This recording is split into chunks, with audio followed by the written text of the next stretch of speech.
निर्वाचन आयोग के द्वारा हमारी पार्टी का जो सिंबल रिलीज़ किया गया है, आवंटित किया गया है, जो ऑटो रिक्शा छाप है,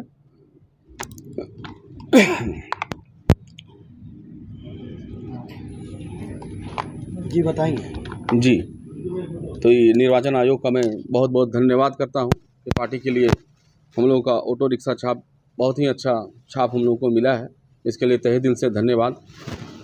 दूसरा कि इस 2024 के विधानसभा चुनाव में पार्टी के तरफ से 3 उम्मीदवार खड़ा किए जा रहे हैं, जिसमें से हटिया विधानसभा, रांची विधानसभा एवं बोकारो विधानसभा। विशेष रूप से आज का जो प्रेस कॉन्फ्रेंस रखा गया है, इसमें रांची के विधानसभा का उम्मीदवार मिस्टर अनिल कुमार गुप्ता जी, जो हमारे सामने बगल में ही बैठे हुए हैं और पेशे से व्यवसायी हैं, इनको जो है पार्टी भरोसा दिखाई है। मैं भरोसा दिखाया हूं और उम्मीद है कि ये अपने भरोसे पे खरे उतरेंगे, पार्टी के भरोसे पे खरे उतरेंगे। एवं इस पार्टी का मुख्य अगर देखा जाए एज ए संस्थापक, एज ए महासचिव, अगर मेरी सोच देखी जाए कि अगर ये पार्टी किसी भी एक विधानसभा से भी जीतती है तो हमारा जो मेन मुद्दा होगा वो होगा शिक्षा एवं स्वास्थ्य। अगर शिक्षा और स्वास्थ्य को दुरुस्त कर लिया जाए, अगर इसको साउथ के पैटर्न पे अगर कर लिया जाए, जैसे साउथ में आज हम कर्नाटका की बात कर सकते हैं, तमिलनाडु की बात कर सकती हैं, चेन्नई की बात कर सकते हैं, वहाँ पर जो स्कूल की व्यवस्थाएं हैं, क्योंकि आज जो मनमानी चल रही है, जो प्राइवेट स्कूल हैं, चाहे वो डीएवी हो, कोई भी कॉन्वेंट स्कूल हो, उन सभी का आज जो मनमानी चल रहा है, उन मनमानियों को रोका जा सकता है। अगर सरकारी स्कूल को ही अगर वो प्राइवेट मॉडल पर अगर कर दिया जाए, जो कि कर्नाटका में हो भी चुका है, उस मॉडल पर अगर कर दिया जाए तो डेफिनेटली जो है जो भी, चाहे वो लोअर क्लास से लेके हायर क्लास तक के, हर कोई अपने बच्चे को उस स्कूल में पढ़ने के लिए भेज सकते हैं। अगर शिक्षा हमारा दुरुस्त होगा झारखंड का, तो डेफिनेटली जो है रोज़गार मिलने की जो चांसेस है वो बहुत ज़्यादा बढ़ेगा। दूसरा स्वास्थ्य को लेकर के अगर बात की जाए तो आज हम लोग के रांची में विशेष रूप से 2 अस्पतालें हैं, सदर हॉस्पिटल रांची एवं RIMS Rajendra medical college Bariatu, मगर इन दोनों की जो व्यवस्थाएं हैं वो बिल्कुल जो है चरमरा चुकी है।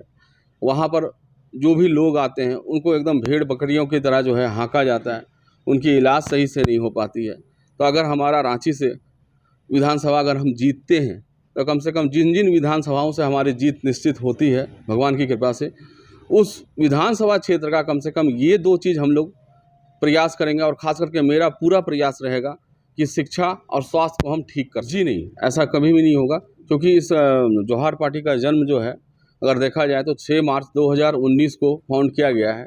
उस समय हमारे पास इतना समय नहीं था कि हम विधानसभा लड़ पाएँ, मगर इस बार हम लोग पूरे मजबूती से उतरे हैं। चाहते तो इसको हम लोग 10 या 12 भी रख सकते थे सीट, मगर हम ये चाहते थे, सुनिश्चित करना चाहते थे कि हम जहाँ से भी लड़ रहे हैं वहाँ पहले हम काम कर सकें, आम लोगों के साथ जुड़ सकें, और ऐसा हो रहा है।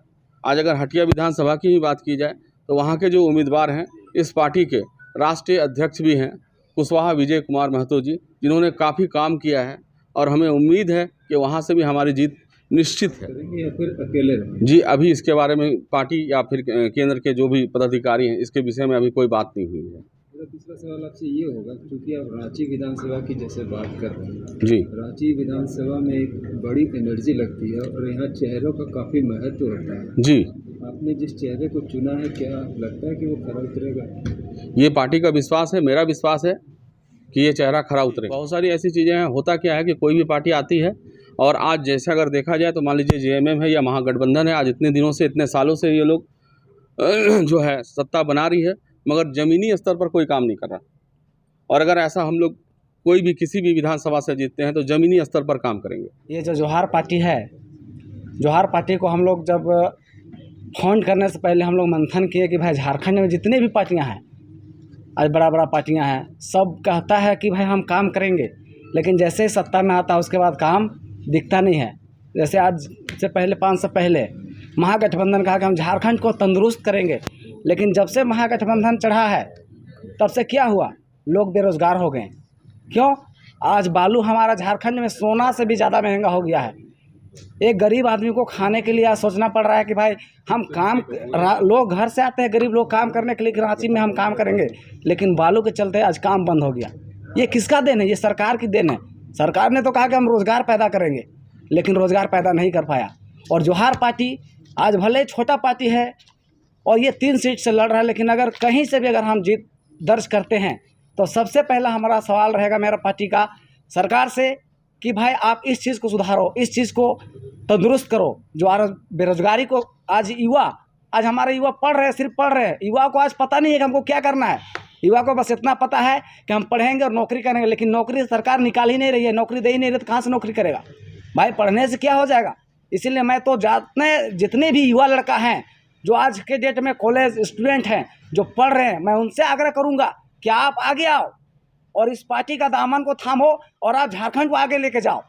हम सबका स्वागत करते हैं कि भाई सबने कहा, लेकिन आज ये पार्टी अगर रूल करने की तैयारी में कर रही है और अगर पार्टी बनाने का अगर हम लोग का काम हुआ है तो बस ये आज करप्शन को देख के और झारखंड में बेरोजगारी को देख के, झारखंड का 24 साल आज हो गया है, अलग हुआ बिहार से, लेकिन झारखंड आज चलना नहीं सीखा है, आज लंगड़ा है। यहाँ क्या चीज़ की कमी है? खनिज पदार्थ की भी कोई कमी नहीं है, सारे खनिज पदार्थ हमारा झारखंड में है, लेकिन यहाँ कुछ नहीं। हमारे यहाँ के आदिवासियों को पूरा ठगा जा रहा है। आज कहाँ आज आदिवासी कहाँ दिख रहा है? हमारा कहीं नहीं दिख रहा है। क्यों? क्योंकि उसको बोला जाता है कि तुमको करेंगे, लेकिन जब पार्टियां बड़ी बड़ी पार्टियां जब जीतती है तो उसका काम को उसको इग्नोर कर देता है। लेकिन मैं दावे के साथ कह सकता हूं कि अगर जोहार पार्टी कहीं से भी जीत दर्ज करती है तो हम उन सभी मुद्दों पे बात करेंगे जो मुद्दा आपको हम बता रहे हैं। आज आदिवासी की ज़मीन की खनन हो रही है, जल जंगल की खनन हो रही है। आज हमारा जो झारखंड में बालू माफिया बालू बेच रहे हैं, बड़ा बड़ा लोगों का काम हो रहा है, लेकिन आज गरीब लोगों को काम नहीं मिल रहा है। तो ये सारा काम देखते हुए आज आप ट्रैफिक रूल बता दीजिए, जाता है पुलिस वाला बोलता है 500 रुपये दो और लेके जाओ। ये सारा काम जो है आज हम लोग जो है इस पर तंदुरुस्त करेंगे और आगे हमारा यूथ आगे आएगा। और जब तक यूथ आगे नहीं आएगा, जब तक लड़के यूथ आगे नहीं आएगा, तब तक झारखंड का कल्याण नहीं हो सकता है। तो मैं यही कहूँगा कि आज हमारा पार्टी शिक्षा, बेरोजगारी और झारखंड में जो कमियां हैं उस कमियों को लेकर के हम सभी काम करेंगे। और ये पार्टी का फंड इसी मकसद से किया गया है। और आज हमारे जो अनिल कुमार गुप्ता जी को जो रांची विधानसभा से हम लोग उम्मीदवार घोषित किए हैं, चाहे उनको टिकट दिया है, पार्टी उन पर विश्वास जताया है, तो आज उनका जो है बहुत अच्छा छवि भी है और उनका पकड़ भी है। और हम लोग चाहेंगे कि लोगों का प्यार इनके ऊपर भी मिले और हमारे ऊपर एक बार विश्वास झारखंड के लोग करें और उसके बाद ज़मीनी स्तर में उसको काम दिखेगा। ये मैं दावे के साथ कह सकता हूँ कि जब भी हमारे ऊपर विश्वास करने के बाद ही हम लोग जो है इसको काम करेंगे।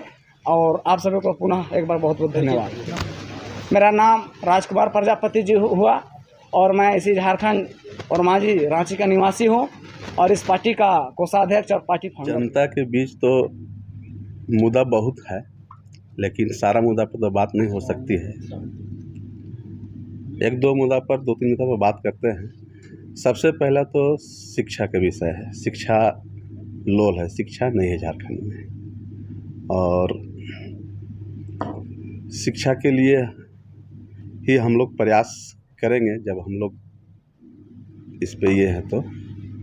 और रांची विधानसभा एक राजधानी भी है, दूसरा यहाँ कई बड़े दलों के बड़े नेता यहाँ अपनी भाग आजमाइश करेंगे। जी जी, कैसे उनको आप टक्कर देंगे? किन मुद्दों से आप आगे बढ़ने और उनको पिछाड़ने का काम करेंगे? हम लोग का मुद्दा शिक्षा है, स्वास्थ्य है।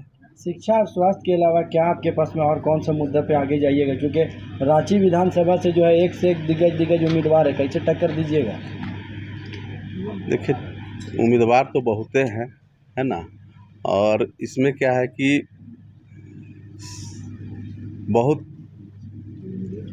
सारा जो है जो व्यवस्था है, मतलब व्यवस्थित नहीं है, बहुत सा मतलब कि कमियां हैं जो कि सरकार बहुत दिन से चल चुकी है ना। और जो होनी चाहिए वो नहीं है। ये कमियां तो सभी गिनाते हैं, सोल्यूशन क्या है आपके पास? सोल्यूशन है कि हम लोग ज़मीनी स्तर पर इस पे काम करेंगे। अगर हम लोग विधानसभा में अगर सत्ता हासिल करते हैं तो हम लोग ज़मीनी स्तर पर जो भी मतलब कि कमियां दिख रही है वो सारे कमियां पर हम लोग ज़मीन स्तर से काम करना क्या चाहिए। कमियां दिख रही है? क्योंकि लगातार जो है सभी जी आप भी बोल रहे जमीन जी, क्या कुछ करना है? सारा तो पहले शिक्षा तो है ही नहीं, शिक्षा तो बहुत ये है। स्वास्थ्य तो ज़रूरी है, शिक्षा भी ज़रूरी है। ये बहुत ज़रूरी है हमारे झारखंड में। और तो अपना पूरा परिचय दे दीजिएगा। मेरा नाम अनिल कुमार गुप्ता हुआ। ठीक।